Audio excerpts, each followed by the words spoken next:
going on, campers? Chapter Doodle coming at you with another Cryptid Camp video. This one is a deck build, and it is a Kickstarter deck build. We still don't have access to the Mothmen on the CryptidCamp.cards, which is fine, no rush. But I figured I'd throw this out here because until Mothman came out, this is essentially the peak, I believe, of the Kickstarter decks. This is the La Llorona and the Baba Yaga infamous deck that you might have heard about on the player portions of the Discord. But we'll go through the deck really quick, and then I'll switch over to TTS, and we can get more of a better visual, and I can kind of explain how the deck works. But first off, obviously we're going to have our Flore and our Obsidian Lanterns, and then the two Horror Lanterns as dual lanterns, always going to be good. We got our standard Trails, Cave and Graveyard, and then we have our main deck, which will consist of two Mantras of Revival, two Mantra of Impertinence, one Wish Fulfilling Jewel, one Flore Cabin, one Flore Incense Burner, one Obsidian Cabin, one Obsidian Vajra, or Vajra, 3 card reading, 3 Spiritualist, 1 Victorian New Year, 3 Occultist, wow, 3 Destroy the Ego, 2 Baba Yaga. These are 2 different ones. One is the Kickstarter and one is the Blister. Then we have 3 Bruja de Cafetel, 2 Headless Horsemen, 2 Valentine La Llorona, and we have 3 Resurrection Mary, 3 Black Cat, 1 Mothman, that is the deck, the one that comes with the Kickstarter deck, that Mothman, 2 Christmas Krampus, 2 Henchmen of Yama, 3 Clear Sky / Fog, and 3 Aku Aku. Now we're going to switch over to TTS here, and we'll take a look at it with the visuals, and we'll kind of talk about what the whole purpose of this deck is, or what the objective of the deck is, and how it gets supported. But basically, the main thing in this deck is actually the Baba Yaga Blister promo. Now, when you play this thing, you take 1 EV from a rival camper of your choice. So not only do you gain an EV when you play this, but you also take one from your opponent or one of your rivals. Now, mind you, that is a restriction. So if they don't have any EV to take, you can't play this and take nothing. Like if they have 0 EV, you can't take any. But as soon as they have their first EV, once you play this, you essentially steal that EV and it becomes yours. Very powerful. This is a rare card though, so you can only have 2 on your deck. So keep that in mind. So drawing it's going to be half the battle, which is why it's always recommended to have a Wish Fulfilling Jewel. It's essentially any other card in your deck, as well as a deck thinning agent. But now let's talk about how we're going to play this and take advantage of this. Well, obviously it's super powerful because you're gaining an EV while your opponent's losing 1. It does cost 3, which isn't too bad at all. If you're playing on curve, you'll probably get an EV from it because they'll most likely have an EV by then, I would imagine. So just playing this on curve, like, putting it down on your turn 2 face down, and then on turn 3 using your 3 vision to play it, you probably get a free EV from that. Now that's obviously the regular way you're supposed to play it, and the intended way to play cryptids. But we're gonna go ahead and break the game here, and we're gonna play this cryptid in many other different ways. First things first, we'll just talk about the deck itself, not Baba Yaga support. So in that department, we have our Resurrection Marys, which are just a basic 1-cost cryptid, which allows you to fetch your environment. So it's always good to have that. It also lets you cut down on the amount of environments you have in your deck. So instead of having 4, you can have 3, and have 3 Resurrection Marys, and you're pretty much guaranteed to have access to weather. They're also just a decent card, 3/1 for 1. But then we also have the Black Cat, and we have the Aku Aku, and the Henchman of Yama. These are in themselves just kind of basic cryptids. The Henchman of Yama is just a basic cryptid. The Black Cat, however, serves as kind of a boost for witches or Magnus cryptids, which the Baba Yaga is a Magnus cryptid, and so is the Bruja de Cafatel. So I decided to throw those in because it's a nice cheap cryptid, which in Fog gives itself an additional 4 defense, so it can be a 5 defense card as long as you have Fog, which is really good. And then it gives all Magnus cryptids +2 attack. So in Fog, this is actually a 5/5, which is pretty good for 1.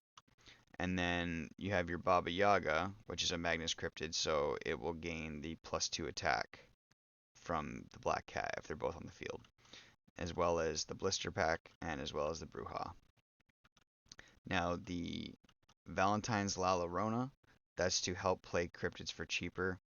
It obviously doesn't really help for the 1 cost because you can't go lower than 1, but it's going to make your Babas 2, it's going to make your Henchmen 2, it's going to make your Headless 4, and it costs -1 vision to a minimum of 1 to play Florite Cryptids into this row. So while it's on the field, if it's in the middle of the front row, for example, then anything you play to the left of it or anything you play to the right of it that is a Florite Cryptid is -1 vision.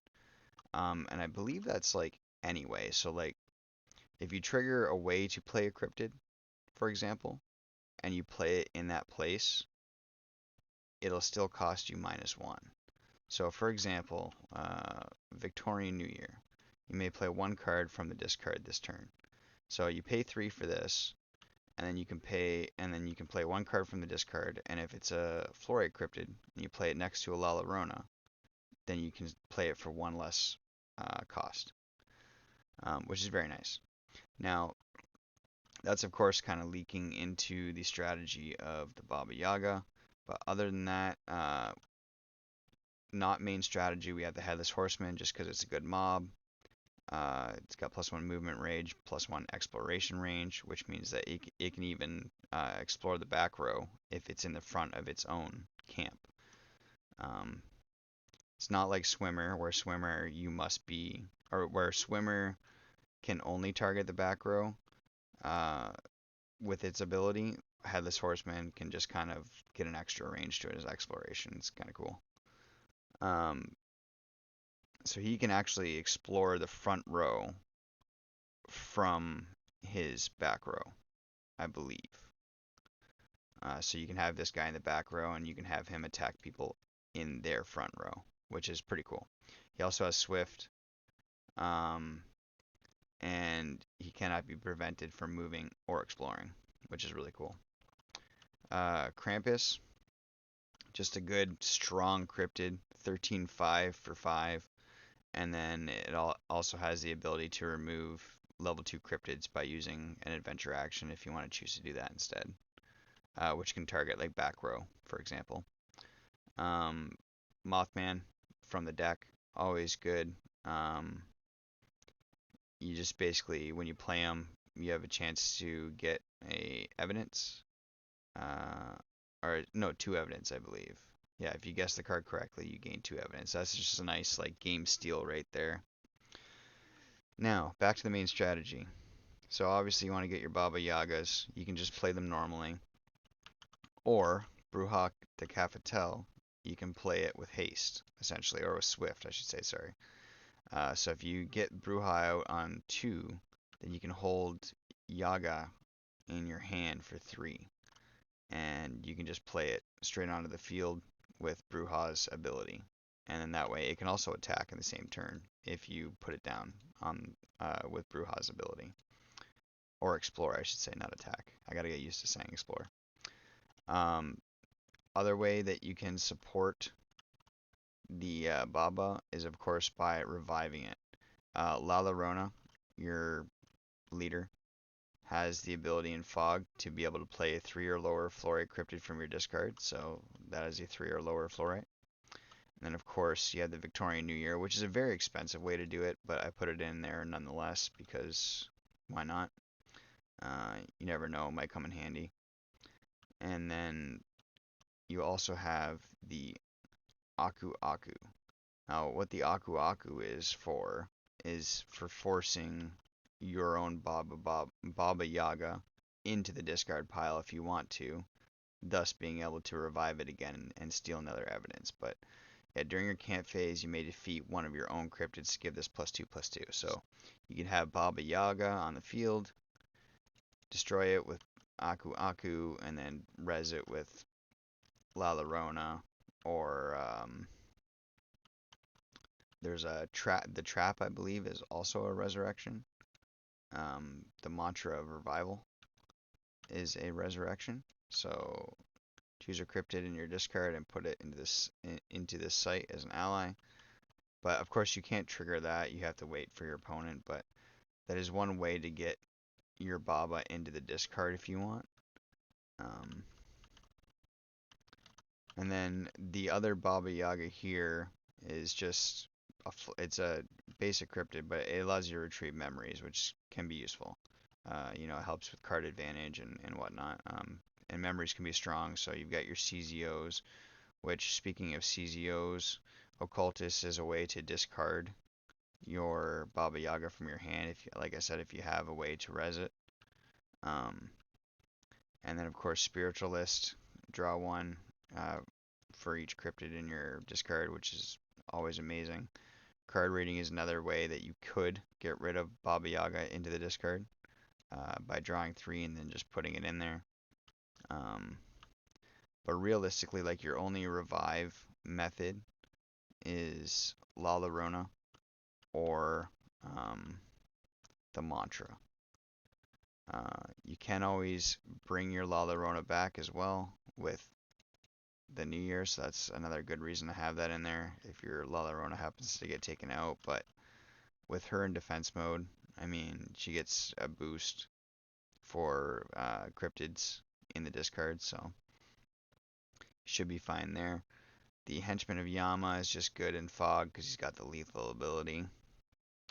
And other than that, I just think this is an overall pretty good deck.